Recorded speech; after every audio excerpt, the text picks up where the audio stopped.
Halo, Assalamualaikum warahmatullahi wabarakatuh. Berjumpa lagi dengan saya, Dian Nistasari. Nah, hari ini nih kita akan membahas tentang lansia atau lanjut usia. Karena semua orang tidak bisa menolak untuk tua kan ya.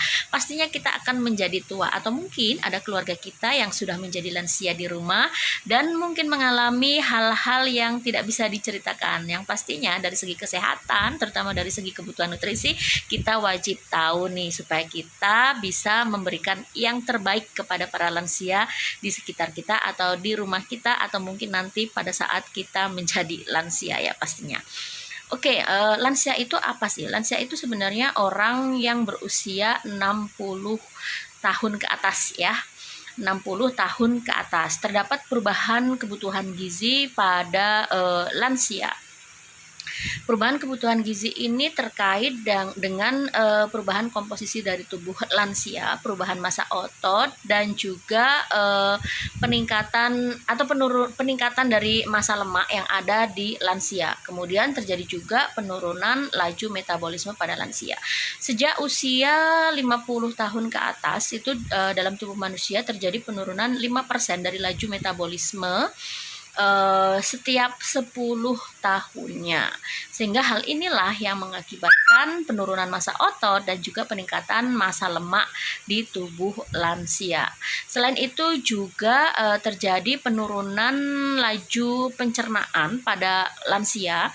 Dikarenakan apa? Dikarenakan terjadi penurunan pada enzim air liur, enzim pencernaan, gerak peristaltik usus, sehingga akhirnya hal ini bisa mengakibatkan perubahan penyerapan gizi atau nutrisi yang sudah dimakan oleh para lansia, sehingga terjadi pelambatan atau lebih ekstra lah kebutuhan gizi yang harus dicukupi oleh lansia gitu ya. Selain itu juga di lansia rawan banget terkena penyakit sembelit atau susah buang air besar, dan juga rawan banget terjadi penyakit-penyakit karena adanya gangguan metabolisme seperti hipertensi, diabetes mellitus, dan karena hal inilah makanya diperlukan penyesuaian kebutuhan gizi bagi lansia. Lantas bagaimana cara untuk memenuhi kebutuhan gizi bagi lansia? Nah, yang perlu diperhatikan karena adanya perubahan komposisi pada lansia, maka penting banget yang pertama itu zat gizi yang harus diperhatikan itu adalah asupan protein. Protein ini karena penurunan massa otot ini harus diimbangi dengan asupan protein yang tinggi ya. Jadi protein ini selain untuk membantu menjaga massa otot, juga karena lansia kan biasanya mengalami berbagai macam penyakit kronik, maka ini bisa untuk perbaikan sel dan menjaga imunitas atau daya tahan tubuh. Tetapi selain itu, lemak juga sangat diperlukan atau penting banget karena lemak, terutama asam lemak tak jenuh ya, itu misalnya yang kita dapatkan dari alpukat, kemudian minyak zaitun, kemudian minyak yang dari kacang-kacangan, dan dari berbagai macam ikan laut seperti ikan tuna, ikan salmon, ikan kembung, dan lain-lain. Tetapi kadarnya itu tidak boleh lebih dari 40% dari total kalori yang dibutuhkan oleh lansia. Kenapa? Karena bisa mengakibatkan penumpukan atau penimbunan lemak atau menjadi plak pada pembuluh darah. Nah, kemudian selain protein dan lemak, apalagi yang harus dibutuhkan yaitu karbohidrat. Tetapi disarankan untuk karbohidrat yang kompleks ya. Jadi misalnya apa itu karbohidrat kompleks? Misalnya oatmeal, kemudian gandum utuh, kemudian ada beras merah, ada beras hitam, kentang dengan kulitnya, dan lain-lain. Nah, kebutuhan karbohidrat ini kenapa disarankan untuk karbohidrat yang kompleks?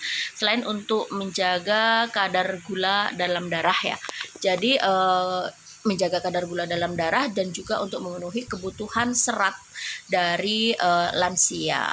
Selain serat yang didapatkan dari buah-buahan dan sayur-sayuran, begitu teman-teman. Nah, selain berbagai macam zat makanan tadi, yang perlu diperhatikan lagi adalah minum atau kebutuhan hidrasi dari lansia. Kenapa? Karena ketika sudah lansia maka kepekaan lansia untuk haus itu menjadi menurun. Jadi kadang-kadang lansia ini haus tapi mereka tidak mau minum karena kepekaannya itu berkurang gitu. Karena itulah makanya kita sebagai keluarga atau nanti ya tetap diingatkan, rajin-rajin diingatkan supaya lansia tetap minum dan mencukupi kebutuhan air minumnya minimal 6-8 gelas setiap hari. Tetapi juga tidak boleh berlebihan karena bisa membebani organ-organ dalam tubuh lansia. Gitu ya teman-teman, semoga saja podcast ini bermanfaat untuk teman-teman semua yang bisa teman-teman terapkan dalam kehidupan sehari-hari. Teman-teman bisa memilih misalnya nih, saya juga ada satu resep dari TV1 ya. TV1 sehat nih, ini penting banget kalau misalnya para lansia kan biasanya suka bosan ya dan suka cenderung memilih-milih makanan karena penurunan kadar tingkat indera perasanya itu mulai berkurang, karena itu mereka sering memilih-milih makanan. Jadi teman-teman juga harus pintar-pintar dalam mengolah makanan yang bisa dimakan oleh lansia disesuaikan dengan kebutuhannya. Misalnya nih ya, oatmeal, kita buat oatmeal kemudian direndam dengan air susu dan bisa dicampur dengan buah-buahan atau kacang-kacangan seperti chia seed dan lain-lain. Nah, teman-teman bisa menjadi lebih kreatif lagi ya selain itu ya, terutama disesuaikan juga dengan tekstur dan dengan tekstur dan rasa yang disukai oleh lansia, karena kan kemampuan menelan dan mengunyah yang dimiliki oleh lansia itu semakin lama semakin berkurang ya. Jadi supaya tidak kesulitan makan, maka teman-teman juga perlu memperhatikan nih kira-kira tekstur makanan yang bagaimana yang bisa lebih mudah untuk dicerna atau dikunyah atau ditelan oleh lansia disesuaikan dengan kondisinya, karena setiap lansia itu kan berbeda. Dan teman-teman juga perlu banget untuk melihat kondisi dari si lansia, apakah ada penyakit-penyakit kronis yang diderita oleh lansia, sehingga teman-teman bisa menyesuaikan menu makanannya, apa sih yang boleh dikonsumsi dan apa yang tidak boleh dikonsumsi. Intinya disesuaikan dengan kebutuhan lansia, karena keadaan lansia juga berbeda-beda. Begitu juga dengan berat badan, tinggi badan, kemudian jenis kelamin dan penyakit-penyakit kronis yang dideritanya kan juga berbeda. Karena itu semuanya disesuaikan dengan kondisi lansia. Yang penting lansia mau makan. Tapi kalau makan ya jangan langsung dipaksa untuk banyak.